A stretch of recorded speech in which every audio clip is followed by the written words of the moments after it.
going on at home. And you may work Sunday. I work Sunday. You know what I mean? I have to do swaps and work 16 hours and sometimes, come in or whatever it is and be asleep. Try to get me a nap and whatever. But it's a sacrifice. Either so I come on Wednesday. And sometimes we allow this life to choke us out. It's legitimate. We're tired. Yeah, we got stuff that's going on. But when those, like, I forgot who said it, but he said, I was glad when they said, let us go on to the house of the Lord. When those doors open and I'm off and I'm available, am I walking through? I may not can come Sunday, but am I here on Wednesday? We got Vacation Bible School. I'm here today. You know what I'm saying? So when there's a will, there's a way. Right. If you're hungry for the word and the knowledge and your heart is to be in the presence of God and amongst God's people, you're going to find a way. You know what I'm saying? And that's all I was just piggybacking on what Pastor said. I try. I may not can do what everybody else can do. You know what I'm saying? But I'm here when I can. And again, I'm so glad you said that. And I'm not making any excuses. No, I'm so glad you said that. Because you just made this comment. You said, I might can't do what anybody else can. But you know what the beauty of that is? God has already given us individual assignments. Yes. Right. For the task that He wants us to do. Because it talks about some fell on some ground, some good ground. Let me find my place right here. Okay, some fell on good ground and did yield fruit that sprang up and increased and brought forth some 30, some 60, and some 100-fold. So watch the spiritual growth. But that's why it's important that you don't covet somebody else's anointing and position. Exactly. So the worst thing you can do is try to start to compete against somebody else in church. Now you are you know what I'm saying? Yeah, anywhere, but anywhere, but really not inside the church, it's really detrimental, not just to you, but also the whole body.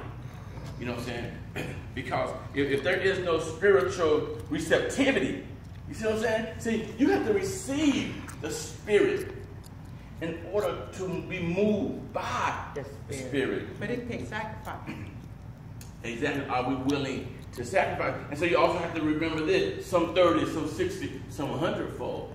Now, so in other words, what it's telling me is that maybe I can only yield 30-fold, him 60-fold, you 100-fold, but it's all increase. It's all spiritual growth. And so what Jesus is trying to tell them, what type of soil are you? See, because the problem is not in the sower nor the seed. It's God in His Word. And so when he allow it to fall, and it fall in your heart, that's the soil. But isn't it also that when the sacrifices according to your faith, like with the talents, some sold 1 and some sold 2 and some sold 3 according to their faith.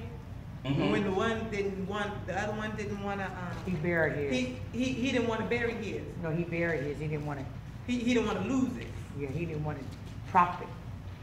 Well, it's not that he didn't want to profit, but according to his faith, he was better safe than sorry. So I'm not going to plant mine.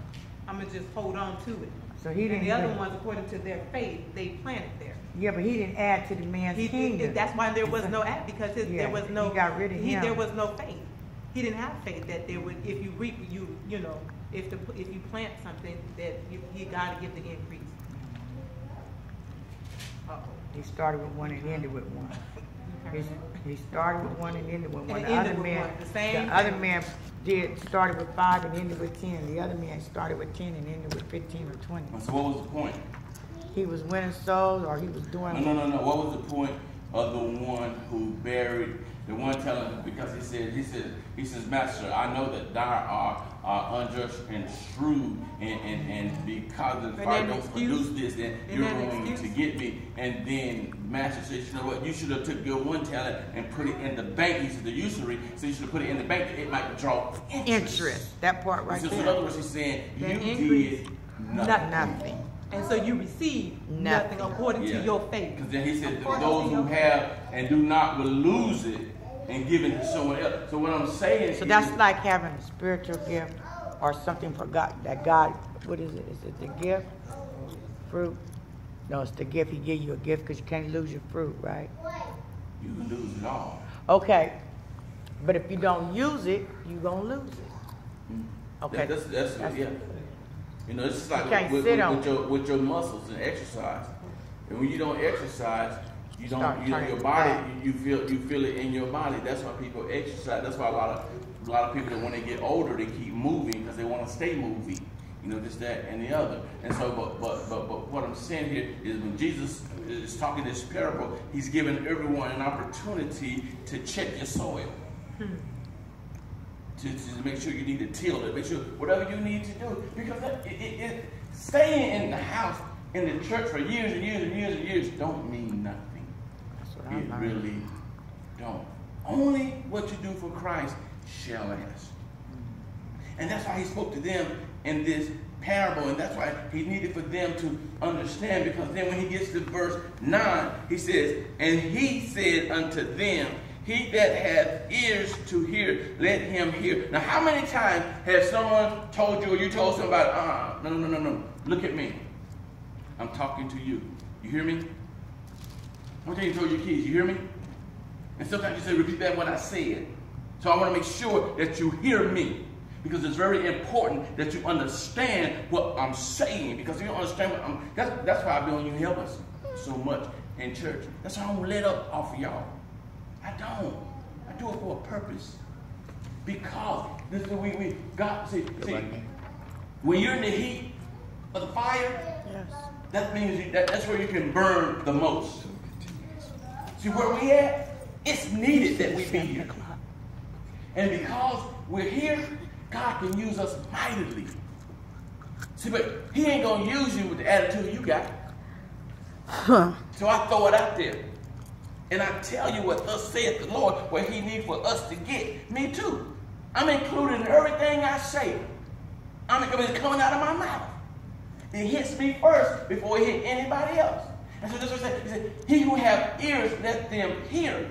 See, because you need to get this. And so now he's speaking to his disciples as well as the multitude. But watch this. His disciples didn't really understand what he was saying. So I'm trying to tell you, it's okay if you don't understand, then you have to what? Ask questions. Look at verse 10. And when he was alone, they were about him with the 12 asked of him the parable. So in other words, they asked him, what does it mean? I mean, we heard what you said, and we can understand what you were saying, but what do it really mean? You got to remember, a lot of them was fishermen. They wasn't farmers. So I'm saying, so he's asking them, what do all this mean? And he said unto them, verse 11, unto you it is given to know the mystery of the kingdom of God. You know, so here it is. What you have to understand. Somebody go to Matthew 11:25.